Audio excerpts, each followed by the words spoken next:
Hey guys, my name is Christian, normally known as Chris LCAS on Instagram. This is going to be my first YouTube video, guys. I've been wanting to do this for a long time now, and you know what? No better time than the present. But today, I'm going to be retrofitting my buddy Kenny's S550 Mustang headlights. Not going to do anything crazy, just turn signals, adding some halos, adding demon eye. Just kind of give them a little bit better taste, you know what I mean? But today, I guess just follow along and see if you guys like the content. All right guys, so let me introduce to you guys my buddy's Mustang. His Instagram is sharkbait50. I'll actually leave it right in the video right here. But so what we're essentially going to do today is we're going to be adding a halo ring around the projector housing, as well as adding 2 LED sequential turn signal strips right there, as well as adding a demon eye in there. So first thing we gotta do is get this thing jacked up in the air.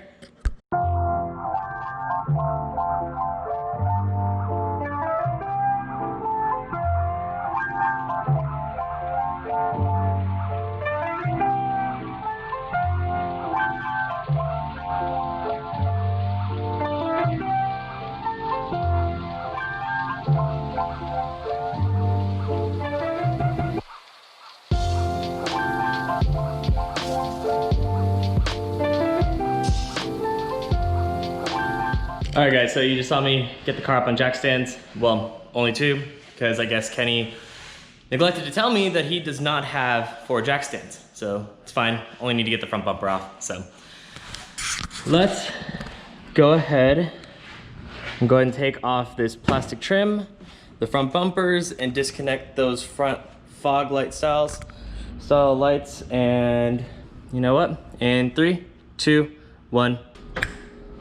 All right guys, so after struggling for a hot minute, getting the bumper off, took a lot longer than I thought it would. A lot of bolts, screws, and just having trouble just taking off a heavy freaking Mustang bumper. But with it being 103 degrees out, honestly, I'm just glad it's off now.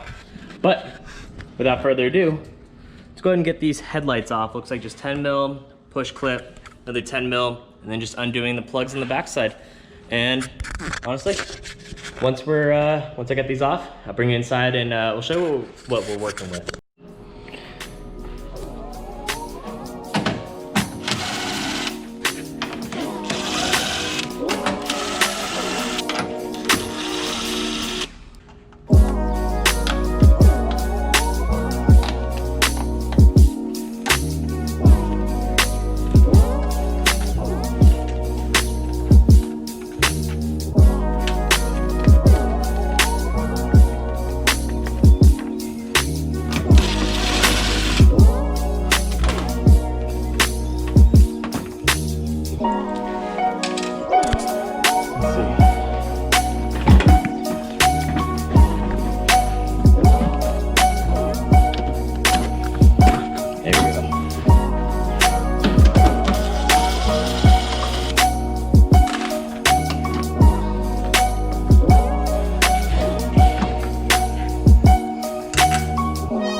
Alright guys, now that we have the headlights inside, I can actually show you guys what we're working with for these headlights.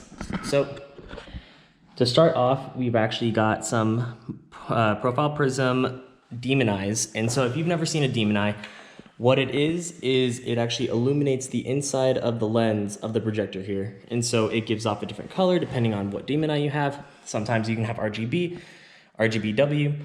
And so what this will do is all of these LEDs will actually change a different color. And so we can actually have it set up to where on the inside of the projector, give me one moment guys, it will actually sit like this.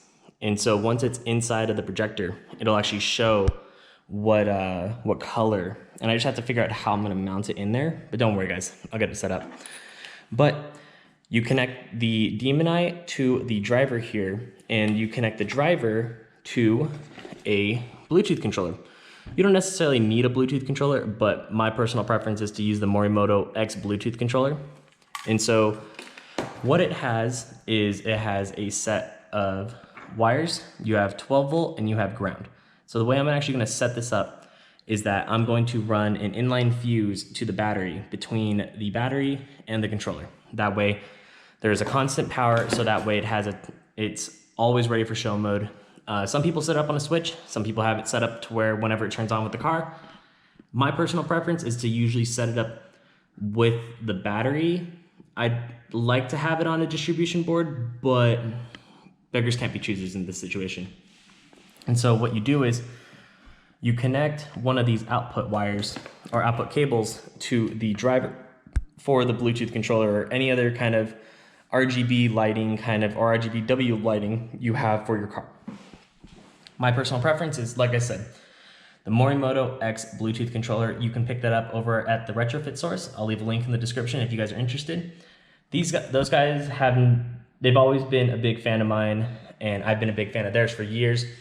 Love using their stuff. Highly recommend them. The RetrofitSource always recommends good quality, and they sell good quality parts. And a lot of the times it's 3-year warranties, maybe 2-year warranties, really depends.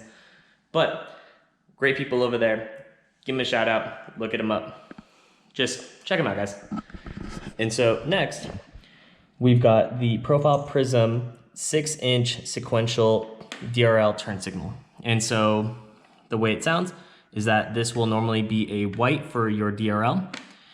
And then once you add power from your turn signal, it'll actually sequence out this way from the wires.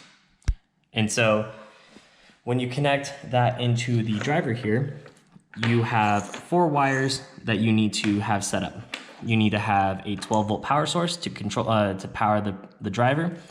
You need a ground, you need a white for the DRL, and you have the orange here for your turn signal wire. So those are all, I'll actually show those how I set it up on the headlight whenever I do get them all set up. Next, we have the I believe it's a 90 millimeter halo. It might be an 80 millimeter. Don't fact check me on that. But same thing. Literally just the connector here into the driver here. Same idea as the other one, except does it have a 12? Doesn't look like it has a 12, which actually might be decent. Still same idea though, minus the 12 volt is that you need ground, white for DRL, and orange for turn. And so then we've also got here the Morimoto RetroRubber Butyl. So this is headlight sealant. So when you lay this down, when you actually take these apart, you actually want to clean off the surface as clean as you can. That way, when you use the new Butyl, it'll actually lay down completely in there. And so it's a fresh Butyl. You'll make sure that you're not gonna have any leaks, any kind of any haze, any water damage possibly. And so, like I said, once we take this apart and we put everything back together, I'll show you guys how I do it. A lot of this you can actually learn, like I said, a lot of this you can actually learn from the RetrofitSource. You can look them up on Instagram. There's a whole forum page. I've been doing this for a few years now. At least I've just been researching. I've retrofitted a few headlights now. Just really depends on what you want to do, but I always recommend the Butyl. Their Butyl is amazing. I've seen some on eBay maybe, but to be honest, it's cheap. It's not that bad priced. I mean, I'd have to look it up again, but it's honestly not that expensive. And then last but not least, we've actually got some cable gland. So what the cable gland does is, say you want to, on here, say I want to drill a hole here, and that's how I want my cables to come through. Well, you actually have the cable gland, you put that here, and it actually tightens down on the back side. So that way you have a seamless way of running your cables. And some of you may be asking like, well, doesn't that mean that you're gonna have like humidity, all the, like any water damage? Well, when you tighten that piece down onto this and you have the cables ran through here, it actually squeezes together, creating a waterproof seal. And so that's actually, you don't even need to use these for like retrofits. You can use these for anything, to be honest. As long as as long as you can get your cable through, you're fine. So honestly, guys, you can pick all this up from the RetrofitSource. Again, huge supporter of them. They've been a big supporter of mine for years. Love those guys over there. Again, go check them out. And let's go ahead and get started. All right, guys, so what I've already gone ahead and done is I've taken apart one of the headlights. I've already removed the igniter as well as the HID bulb, the OEM turn signal, some of the hardware, as well as the cap, as well as the OEM ballast from the headlight. So what I'm going to do is show you guys what I've taken off. Like I said, ballast, cap, turn signal bulb, and then I've removed all of the exterior screws. So that way, when we go ahead and throw these in the oven, we can pull everything off without damaging anything, without destroying any of the plastics.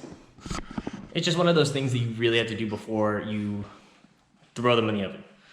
You don't want to strip any of the OEM plastics, anything that holds the headlight together, any of like the wire, any of like the turn signal bulbs, anything that electrically that you think you could damage, go ahead and remove it if you can. But let's go ahead and get started on removing this one.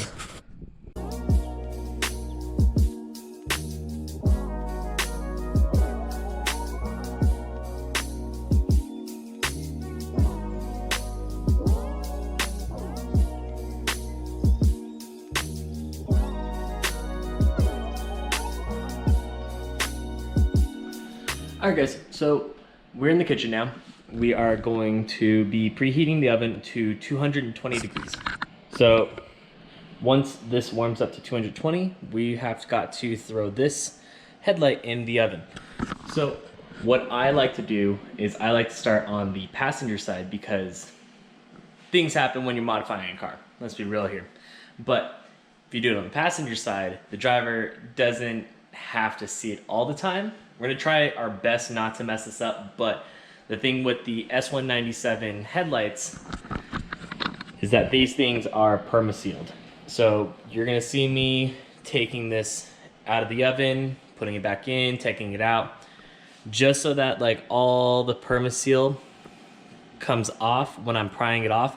It's going to take a lot of time, a lot of meticulousness, and just a lot of cursing. I'm gonna be very realistic on that. I'm gonna be swearing a lot with it. But hopefully it's not too bad. Hopefully I'm just being a lot more dramatic than I need to be. But one of the biggest tips I can give when doing all of this, get wood. Get some wood so that way when you put it in the oven, you're not gonna try to melt any of the plastic tabs, anything that is plastic. You set it up on some wood, have some gloves handy. That way, when it's all done being preheated, we'll be fine. You're not gonna damage the headlight.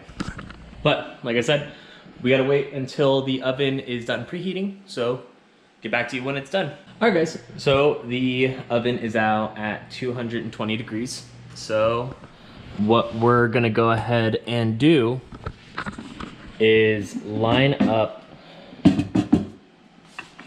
our wood. We're gonna see if we can get this as close together as possible.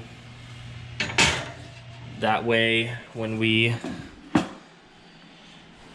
put this in, it's all on the wood and it's not touching anything. All the plastic's good.